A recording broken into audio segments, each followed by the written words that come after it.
చాలామంది రైతు సోదరులకు వచ్చే అనుమానం ఏంటంటే వెన్న శాతం పెంచడం ఎలాగా. ఎందుకు అంటే మనకి మార్కెట్లో వచ్చే రేటుకి మూలాధారం అనేది వెన్న శాతం.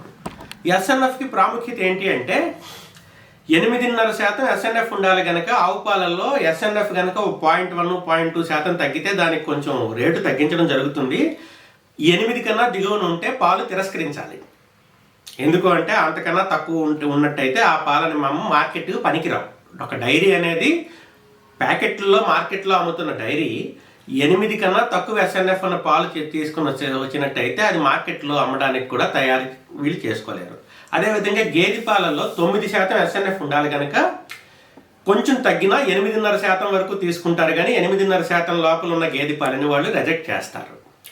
ఈ వెన్న ఎస్ఎన్ఎఫ్లో స్థిరంగా ఉండేది, దాదాపు స్థిరంగా ఉండేది ఎస్ఎన్ఎఫ్. అంటే పశువును మనం ఎంత మేపినా ఎస్ఎన్ఎఫ్ అనేది 9 నుంచి 9.2 వరకు మించి మనకి పెరగదు. ఒకవేళ ఏ గేదె పాలలోనైనా 10% ఎస్ఎన్ఎఫ్ ఉందంటే మనం ఏం అనుమానించాలంటే దాంట్లో కల్తీ అనుమానించాలి. అంటే ఎస్ఎన్ఎఫ్ పెంచడం అనేది సాధ్యం కాదు. అదేవిధంగా ఆవు పాలలో 8.5% అనుకుంటే కొన్ని ఆవుల్లో 9% ఎస్ఎన్ఎఫ్ వరకు రావచ్చు. అంతకు మించి వచ్చింది అంటే ముందుగా చెప్పినట్టుగానే అది లేగడ పాలతో కల్తీ కానీ, అంటే ఈనిన వారం రోజులకి ఎస్ఎన్ఎఫ్ చక్కగా ఉంటాయి, అంటే విరిగిపోతాయి.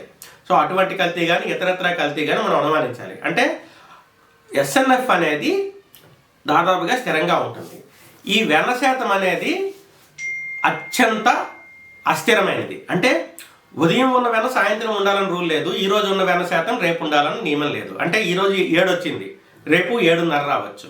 సో ఉదయం 6.8 వచ్చింది, సాయంత్రం 7.5 రావచ్చు. అదేవిధంగా ఒకే పాకలో ఉన్నటువంటి 6 గేదెలకి ఒకే రకమైన దాణా ఇచ్చిన ఒకదానికి 7, ఒకదానికి 6.9, ఇంకో దానికి 7.2, ఇంకో తరిపి గేదెకి అయితే 8. ఇలాగేంటంటే వెన్న శాతం అనేది చాలా ఎక్కువగా మారుతూ ఉంటుంది. ఈ ఎక్కువగా మారడం అనేది రైతుల్లో కొన్ని సందర్భాల్లో అసహనం కలుగజేస్తుంది. అంటే 7 నుంచి 9కి వెళ్ళిన రైతు చాలా ఆనందంగా ఉంటాడు. ఏ కారణం చేతనే 7 నుంచి 6కి పడిపోయిన రైతు చాలా నష్టపోయిన భావంలో ఉంటాడు. నిజానికి ఇది సరైనది కాదు. ఎందుకు అంటే బాగా పచ్చగడ్డి తినే గేదెల్లో ఎండుగడ్డి తగ్గినప్పుడు మనకి వెన్న శాతం అనేది కొంచెం తగ్గుతుంది. అదేవిధంగా మనకి కొన్ని పదార్థాలు ఉన్నాయి, అంటే పచ్చి తవుడు, అంటే నూనె తీయని తవుడు. నూనె తీయని తవుడులో 16% నూనె ఉంటుంది. అంటే పాతకాలంలో మనం ఆ తవుడుని నాలుక మీద వేసుకుంటే మనకి తీయగా ఉండేది మెత్తటి తవుడు. ఈ తవుడులో 16% కొవ్వు అనేది ఉంటుంది, ఆయిల్.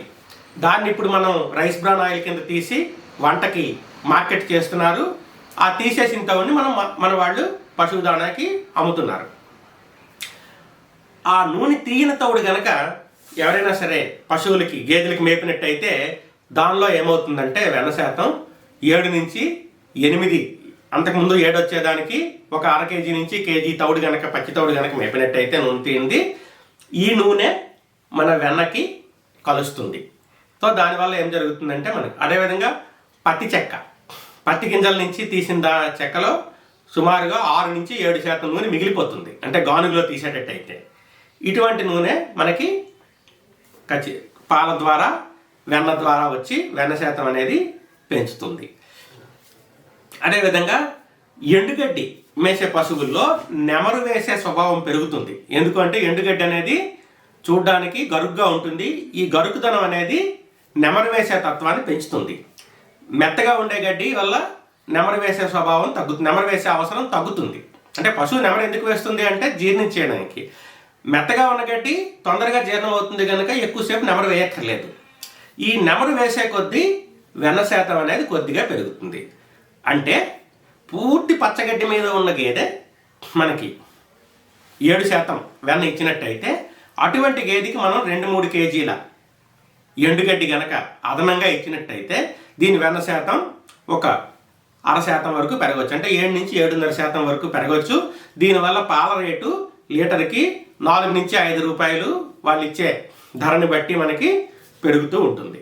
అలాగని పూర్తిగా ఎండుగడ్డి ఇస్తే మనకి పచ్చగడ్డిలో దొరికే పోషక పదార్థాలు దొరకవు. కార్బోహైడ్రేట్స్ లోపించిన, మినరల్స్ లోపించిన మనకి ఎస్ఎన్ఎఫ్ అనేది తగ్గిపోతుంది. సో ఈ సందర్భంగా ఎస్ఎన్ఎఫ్ తగ్గినప్పుడు రైతులతో నాకు వచ్చిన అనుభవం అనేది చెప్తాను. మన ఆంధ్రప్రదేశ్లో చిత్తూరు జిల్లాలో మదనపల్లి ప్రాంతంలో మనకి సంకర జాతి ఆవులు చాలా ఎక్కువగా ఉంటాయి. అంటే ఇవి మనకి ప్యూర్ జెర్సీ, ప్యూర్ హెచ్ఎఫ్లా కూడా కనబడుతూ ఉంటాయి. పూటకి 7-8 లీటర్లు ఇచ్చే ఆవులు మనకి అక్కడ సర్వసాధారణం. సో సహజంగానే ఆవు పాలు అన్నప్పుడు దీనిలో వెనకంటే కూడా ఎస్ఎన్ఎఫ్ చాలా ముఖ్యమైనది. ఎందుకంటే ఎస్ఎన్ఎఫ్ తగ్గడం వల్ల మనం పాలని తిరస్కరిస్తాం, లేదా వాటి రేట్లోంచి కొంత శాతాన్ని తగ్గించేస్తాం. అదే మనకి ధాన్యంలో తేమ శాతం పెరిగితే ఏ విధంగా అయితే క్వింటాల్కి కొంత రేటు తగ్గించేస్తారో, మనకి పాలల్లో కూడా ఎస్ఎన్ఎఫ్ లేకపోతే కొంతవరకు తగ్గిస్తారు, ఇంకా తగ్గితే తిరస్కరిస్తాం. అంటే 8.5% అనేది ఎస్ఎన్ఎఫ్ ఉండాలి కనుక 8.2 వరకు తగ్గించుకుంటూ వెళ్తాం. 8.2 తగ్గినా కొన్ని డైరీలు అయితే 8 పెడతాయి. ఆ లిమిట్ని 8 వరకు పెట్టి 7.9 వచ్చిన పాలను కూడా మనము వెనక్కి పంపించేస్తాం. ఇటువంటి సందర్భంలో మదనపల్లిలో నాకు ఈ సమస్య అనేది ఎదురైంది. అక్కడ కూడా రైతులు నన్ను ఒక రకంగా సవాల్ చేశారు. ఏమని అంటే, మా ఆవు 8 ఎస్ఎన్ఎఫ్ కూడా ఇవ్వదు, అంటే ఎస్ఎన్ఎఫ్ అంటే అని లాక్టోమీటర్ అంటారు. మా ఆవు 21 లాక్టోమీటర్ రీడింగ్ కూడా ఇవ్వదు అంటారు. 21 లాక్టోమీటర్ అంటే అది 8 కన్నా తక్కువ వస్తుంది అనమాట ఎస్ఎన్ఎఫ్. ఎలా అంటారు వాళ్ళు, అంటే పాలల్లో మనం లాక్టోమీటర్ ముంచితే అది ఎంతవరకు మునిగిందన్న దాన్ని బట్టి అది వస్తుంది. మనకి స్వచ్ఛమైన పాలు అయితే మనకి 25 నుంచి 26 రావాలి లాక్టోమీటర్ రీడింగు. మనకి వీళ్ళు 21 వచ్చిన వాళ్ళు అన్నప్పుడు, సో ఉదయాన్నే 6 గంటలకి ఆ గ్రామం వెళ్ళడం, అదేవిధంగా నా ఎదురుగుండా పాలు పిండించుకోవడం జరిగింది. అదే సవాల్ చేసిన రైతుల్లో కొంతమంది దగ్గర 8.2 వరకు ఎస్ఎన్ఎఫ్ వచ్చింది, కొంతమంది దగ్గర 8 కన్నా తక్కువ వచ్చింది. ఇక్కడ మళ్ళీ మనం ఏమేమి మేపుతున్నారో అనేది చూసినప్పుడు నాకు అర్థమైంది ఏంటంటే, పశువులు ఖనిజ లవణ లోపాలతో బాధపడుతున్నాయి. ఎందుకు అంటే, కొండవాళ్ళలో పెరిగే గడ్డి మేపుతున్నారు. కొండవాళ్ళలో ఏమవుతుందంటే ఖనిజ లవణాలన్నీ కూడా వర్షానికి కొట్టుకుపోతాయి, అందులో ఖనిజ లవణాలు సరిగ్గా ఉండవు. అదేవిధంగా వారి దగ్గర సరైన పచ్చగడ్డి కానీ సరైనటువంటి పూర్తి పోషక పదార్థాలు ఉన్నటువంటి మేప అయితే లేదు. ఖనిజ లవణాల లోపం ఉంది అన్న విషయం నాకు అర్థం అవగానే ప్రతి ఒక్కరి చేత మినరల్ మిక్సర్ ప్యాకెట్లు మేము ఉచితంగా ఇవ్వలేదు, ఎందుకంటే నేను పనిచేసేది వ్యాపార సంస్థ కనుక వారినే కొనుక్కోమని చెప్పి, ఇది 1 చెంచా ఉదయం 1 చెంచా సాయంత్రం మేపండి అని చెప్పి వారం రోజులు మేపిన తర్వాత మళ్ళీ అదే విధంగా చూసినట్టయితే 8.4 నుంచి 8.5 వరకు అంటే ఎస్ఎన్ఎఫ్లో మెరుగుదల అనేది కనిపించింది. వారి పాలకి రేటు రావడం అనేది జరిగింది. అంటే మనము పశుపోషణ నిపుణుడిగా నా ముందున్న చాలా సవాల్ ఏమిటి అంటే, రైతుకి ఎక్కువ ఆర్థిక పరమైనటువంటి భారం లేకుండా, అదేవిధంగా మనకి ప్రయోగశాల మద్దతు కూడా ఉండదు.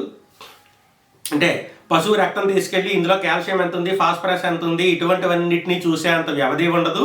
దానికి తగ్గ వనరులు కూడా ఉండవు. అంటే రక్త పరీక్ష చేయాలంటే మనకి డబ్బులు ఖర్చు అవుతాయి.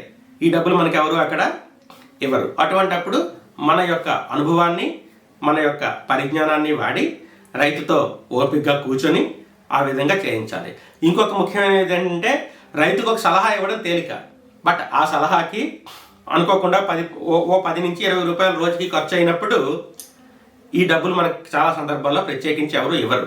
అప్పుడు మనం రైతునే ఒప్పించి మీరు నా సలహా పాటించి చూడండి అని మనం చెప్పడంలో మన సొంత ప్రయోజనం కోసం ఈ సలహా ఇవ్వట్లేదు అని నమ్మితే, మనం చెప్పిన వాళ్ళలో 10 మందిలో 7-8 మంది రైతులు ఆ సలహా పాటిస్తారు. లాభం పొందితే ఇంకా ఎక్కువ మంది కూడా వాళ్ళు పాటించడం జరుగుతుంది. అదేవిధంగా వెన్న ఎస్ఎన్ఎఫ్ రెండూ కామన్గా తగ్గినప్పుడు మనం చూడవలసింది ఏంటంటే, పశువుల పొట్టలో పరాన్నజీవులు ఉన్నాయా, ఇది ఒకటి చూసుకుంటాం. మనం డీవార్మింగ్ అనేది ఎప్పుడు చేయించారు, అలాగే కొన్ని సందర్భాల్లో మనం ఈ పశువుకి డీవార్మింగ్ చేయించలేదు, లేదా చేయించి చాలా రోజులు అయిపోయింది, ఈ పశువు పొట్టలో పరాన్నజీవులు ఉన్నాయి, వేలికి పాములు ఇలాంటివి. ఈ విషయం మనకి ఎలా తెలుస్తుందంటే, దాని చర్మపు నిగారింపు, ముఖ్యంగా సంకరజాతి ఆవులు చర్మం అంతా కూడా కొబ్బరి పీచులా ఉన్నట్టయితే మనం అనుమానించవచ్చు, దీని పొట్టలో ఏలికి పాములు ఉన్నాయి, దాని మూలంగా రక్తహీనత ఉంది, ఇటువంటివన్నీ. అదేవిధంగా కనురెప్పలు మనం చూసినట్టయితే కనురెప్ప లోపల ఉన్నటువంటి పొర అనేది ఎరుపుదనం. మనకి మనుషుల్లో వైద్యులు కూడా పిల్లల్లో ఉన్నటువంటి రక్తహీనతను ఈ విధంగా మనకి చూస్తారు. సో అదే పద్ధతిలో మనం రక్తహీనతను అంచనా వేయొచ్చు. ఈ రక్తహీనతను తగ్గించాలంటే మనం పాముల మందుని పట్టించాలి రైతులకి. సో దీనివల్ల కూడా నేను మదనపల్లిలో పనిచేసేటప్పుడు చాలామంది రైతుల చేత ముందు డీవార్మింగ్ చేయించి ఒక 4 రోజుల తర్వాత చూడండి అన్నప్పుడు కేవలం డీవార్మింగ్ వల్లనే ఫ్యాట్ ఎస్ఎన్ఎఫ్లు ఒక 0.2 నుంచి 0.4% వరకు మారిన దాఖలాలు అనేవి మనకి ఉన్నాయి. అంటే మనం ఇచ్చే సలహా అనేది రైతుకి ఆర్థికంగా నికరంగా లాభం కలిగించాలి. అంటే ఒక 20 రూపాయలు మన సలహాకి తనకు ఖర్చు పెట్టినట్టయితే కనీసం ఒక 30 రూపాయలైనా మన తనకు కనబడే విధంగా మనము సలహా ఇవ్వగలిగి ఉంటుంది. అదేవిధంగా ఒకరోజు మనం ఖర్చు పెట్టించిన లాభం అనేది దీర్ఘకాలికంగా వస్తుంది. ఉదాహరణకి డీవార్మింగ్ అనేది అతనికి 200 నుంచి 300 రూపాయలు ఖర్చు అవుతుంది. కానీ రోజు 10 నుంచి 15 రూపాయల లాభం కనుక ఆయనకి కనబడ్డట్టయితే ఒక నెల రోజుల్లో డీవార్మింగ్ ఖర్చు అయిపోతుంది. అతని పశువు అనేది ఆరోగ్యంగా ఉంటుంది. మనం ఇచ్చే సలహా అనేది ముఖ్యంగా ఆరోగ్యవంతమైన పశువు మీద ఖర్చు పెట్టడానికి రైతు ఇష్టపడ్డు. పశువు జబ్బు పడ్డప్పుడు 2-3 వేల రూపాయలు ఖర్చు పెట్టడానికి చాలామంది అది అత్యవసర పరిస్థితి కనుక పెడతారు. కానీ ఆరోగ్యకరమైన పశువులో నివారణ మీద రైతుల చేత ఖర్చు పెట్టించడం అనేది మనకి ఒక రకంగా పెద్ద సవాలు. అది పశు వైద్యులకి సవాలే, పశు పోషణ నిపుణులకి ఇంకా సవాలు. ఎందుకంటే పశు పోషణ మీద పెట్టే ఖర్చు తాలూకా లాభం మనకి చాలా నెమ్మదిగా కనబడుతుంది, అంత త్వరగా కనబడదు. అంటే జబ్బుపడ్డ పశువుకి వైద్యం చేస్తే మర్నాడు అది ఆరోగ్యంగా కోలుకుంటుంది. ఈ లాభం అనేది మనకు అర్థమవుతుంది. కానీ పశు పోషణ నిపుణుడు ఇచ్చిన సలహా వల్ల దాని లాభాన్ని రైతు గుర్తించాలంటే ఆ రైతుకి చాలా సహనం, ఓపిక ఉండవలసి ఉంటుంది. కొన్ని సందర్భాల్లో ఆ లాభం పైకి కనబడదు. ఇప్పుడు చేసిన ఖర్చు తాలూకా లాభం 6 నెలల తర్వాత అర్థమవుతుంది. అప్పటికి ఆ రైతు కూడా మరిచిపోతూ ఉంటాడు. ఇది పశుపోషణ రైతుల ముందు ఉన్నటువంటి ఒక పెద్ద సవాలు.